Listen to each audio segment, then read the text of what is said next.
All right.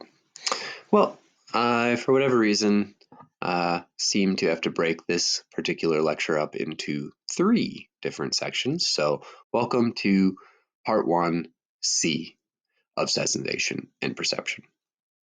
All right, so we've been talking about the differences between bottom-up and top-down processing, and we use ambiguous images to highlight the differences here.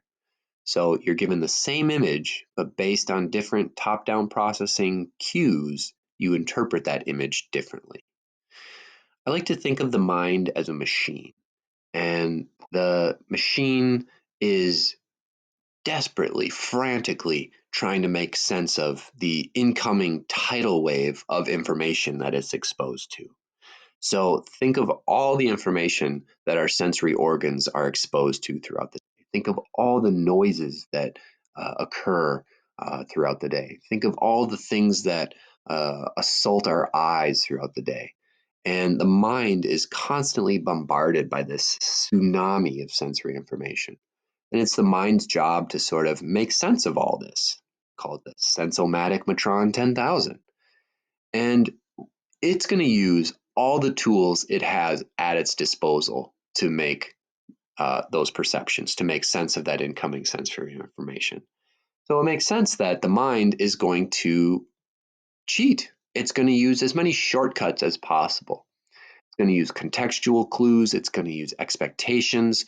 It's going to use past experiences, anything that could possibly resemble something that it has experienced before. It is going to apply those parameters onto new incoming information. So top-down processing is kind of just our way to say, have we seen this before? Okay, moving on to color vision. Now we're going to talk about color vision, we're going to talk about blind sight, and then that is going to be it for part 1C. So we have 2 different theories of how we're able to see color. The first is the trichromatic theory of color vision. And this one's pretty simple, it's pretty straightforward. In this theory of color vision, we have 3 different types of cone cells. And each of these cone cells is sensitive to a different color of light. We have red cone cells that are sensitive to red light, green cone cells that are sensitive to green light, and blue cone cells that are sensitive to blue light. Now, the trichromatic theory does a pretty good job of explaining color blindness. So in this theory, color blindness occurs because an individual lacks either red cone cells or green cone cells. And if you are unable to see the color red or the color green, we call these people duochromatic as opposed to trichromatic. They can only see 2 colors instead of 3. So all of the colors that we experience are some combination of red, green, and blue. So that's trichromatic theory. And this is a simple color blindness test that I'm sure you've probably seen before. If you look, you can see numbers in the middle of these circles. Unless, of course, you are colorblind, you'll probably have quite a bit of difficulty seeing these numbers. I have to admit, I have a little bit of difficulty seeing the one on the left. I think it's kind of faint, but that is the number 42 there. And then on the right stands out quite a bit more. This is the number 12. So if you can't see those numbers there, unfortunately, that might be the case that you are colorblind. All right, so our other theory here of color vision is the opponent process theory of color vision. So this one's a little more complicated. So in the opponent process theory, we also have 3 different types of cones, and those cones are susceptible, or let me say sensitive, to different types of light, but they function quite differently. So let's take, for example, the red-green sensitive cone cells. So let's take this cell and it's got a baseline level of firing. Let's say it has an action potential once every 5 seconds. That's the baseline. So when that particular neuron is firing once every 5 seconds, red light or green light are non-existent. They are not in our field of vision, or at least in this particular neuron.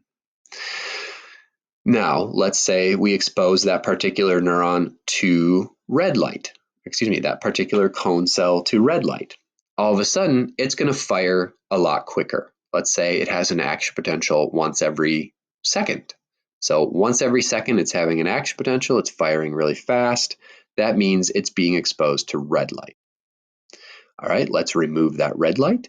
It goes back to equilibrium, so it's having an action potential once every 5 seconds. Now let's expose that cone cell to green light. When this cone cell is exposed to green light, it slows down its firing.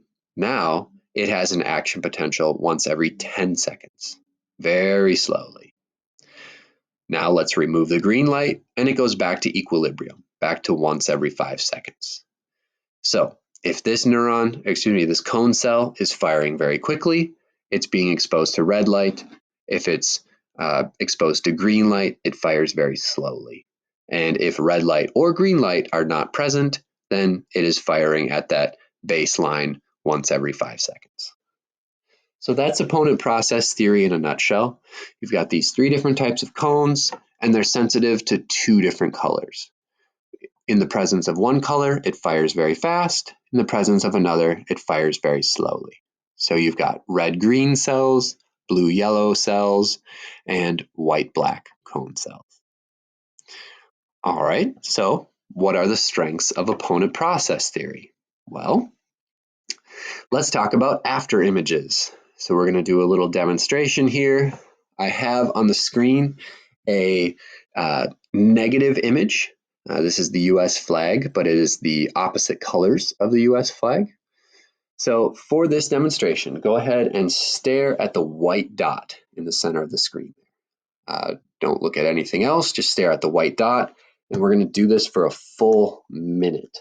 So I'm going to get my timer going. All right, so I got it ready, and there we go. So I'm going to do it with you guys.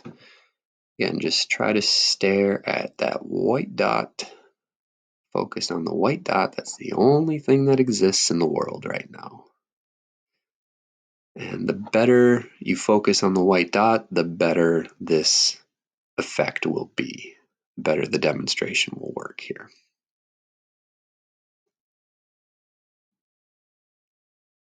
All right, we're at 30 seconds, so we're halfway done. Good job so far. Just keep staring at the center, that white dot.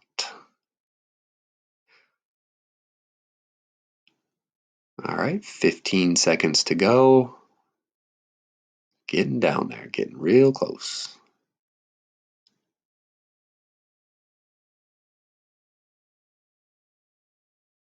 Three seconds. And that is it. All right, keep staring at the dot. And what do you see now? If you did it right, you, like me, are seeing the American flag proper colors. You're seeing red and white stripes with the blue square in the top left corner there. And it's starting to fade a little bit now. But again, the more you stare at that white dot, the better this after image is going to be. So what's going on here? Well, let's break this down. So you're looking at the negative image. The cone cells that are sensitive to black are going to be firing constantly. They're going to be stimulated quite a bit. They're going to be firing very fast, having a lot of action potentials. You stare at it for a full minute, so that neuron is firing really fast for a full minute. Then you take that image away and you're looking at a blank white slide. Well, that cone that's sensitive to black and white is exhausted. It's been firing really fast for a little bit, so it needs to take a rest. And it actually starts firing very slowly because it just needs to rest and recuperate a little bit. Well, what happens when it fires very slowly? Our cortex interprets that as the opposite color. If it's firing really fast, it's black. If it's firing really slowly, it's white. And it's tired, so it's firing very slowly, so we perceive that as white. But eventually the after image fades, and that is our neuron gaining equilibrium again, getting back to that baseline level of firing. So these after images are easily explained using this opponent process theory. We've got these neurons that get exhausted looking at one color, and then they have to recuperate and rest a little bit. And while they're resting, we see the opposite color. Well, which of these theories is right? We've got trichromatic, we've got opponent processes. One seems to explain color blindness very well, and the other seems to explain after images really well. Well, turns out they're both right. Everyone's happy. So the trichromatic theory does a good job of explaining things at the level of sensation. Turns out we do have certain cone cells that are sensitive to red light. We do have certain cone cells that are sensitive to green light, and we do have certain cone cells that are sensitive to blue light. Good job, trichromatic theory.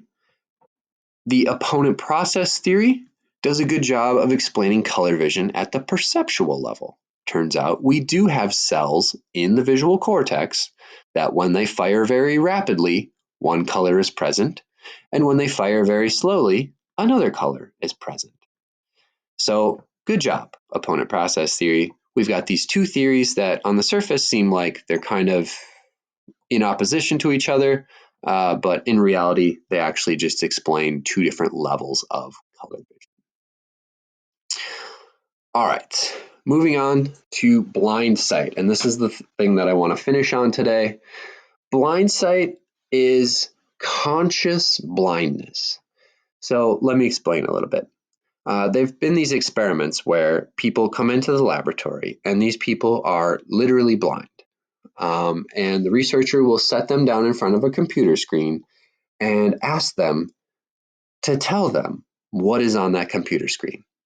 So they take a blind person and they ask the blind person, "What do you see?"